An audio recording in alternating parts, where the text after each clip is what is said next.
ପିଲାମାନେ ଆଜି ଆମେ ଉତ୍କର୍ଷ ଓଡ଼ିଆ କାର୍ଯ୍ୟକ୍ରମରେ କାର୍ଯ୍ୟପତ୍ରିକା 25 କ ବିଷୟରେ ଆଲୋଚନା କରିବା, ଯେଉଁଟା ଆମର ସହଯୋଗାତ୍ମକ ଶିକ୍ଷଣ ସୋପାନରେ ଯାଉଛି। ଏଥିରେ କିଛି ଏକପଦୀକରଣ ଦେଇଛି, ବାକ୍ୟ ଦେଇଛି, ତାକୁ ଆମେ ପଢ଼ିବା।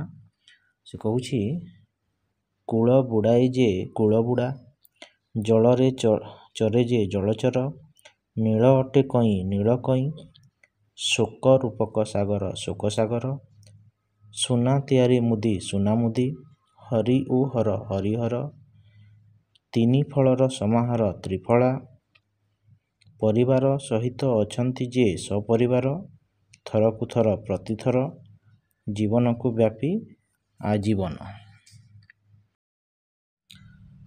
ପ୍ରଶ୍ନ ନମ୍ବର 1, ବନ୍ଧନୀ ମଧ୍ୟରେ ଥିବା ବିଗ୍ରହ ବାକ୍ୟଟିକୁ ବାଛି ଲେଖ। ଘନଶ୍ୟାମ, ଏଟା ହେବ ଘନ ପରି ଶ୍ୟାମ ଘନଶ୍ୟାମ। ଖ, ଭଗାରୀ ହସା, ଇଏ ହେବ ଭଗାରୀ ଦ୍ୱାରା ହସା। ତାପରେ ଆମର ଆସିଯିବ ନମ୍ବର ଗ, ପ୍ରତିକୂଳ, ସେଟା ହେବ ଆମର କୂଳର ବିପରୀତ। ପୁଣି ପ୍ରଶ୍ନ ନମ୍ବର ଘ କୁ ଆସିବା। ଘ କହୁଛି ନୀଳ କଇଁ, ନୀଳ କଇଁଟା କେଉଁଟା ହେବ? ନୀଳ ଅଟେ କଇଁ, ନୀଳ କଇଁ। ମୋ ନମ୍ବରରେ କହୁଛି ଜଳଚର, ଜଳଚର ହେବ ଜଳରେ ଚରେ ଯେ ସେ ହେଉଛି ଜଳଚର।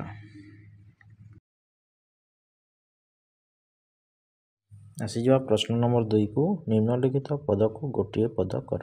କ ନମ୍ବର ଦେଇଛି କୂଳକୁ ବୁଡ଼ାଏ ଯେ, କୂଳ ବୁଡ଼ା। ଖ, ଶୋକ ରୂପକ ସାଗର, ଶୋକ ସାଗର ହେବ। ଗ, ଥରକୁ ଥର ପ୍ରତିଥର।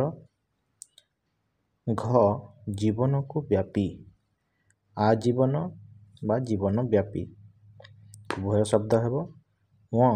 ହରି ଓ ହର ହରିହର।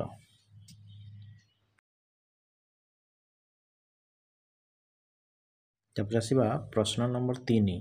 ସେ କହୁଛି ଯେପରି ହରି ଓ ହର ମିଶି ହରିହର ହେଉଛି, ସେହିପରି କେତୋଟି ଯୋଡ଼ି ଶବ୍ଦ ମନକୁ ଭାବି ଲେଖ।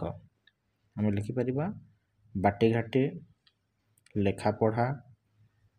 ପୁଣି ଆସିବା ଗୀତ ନାଚ, ସାନ ବଡ଼।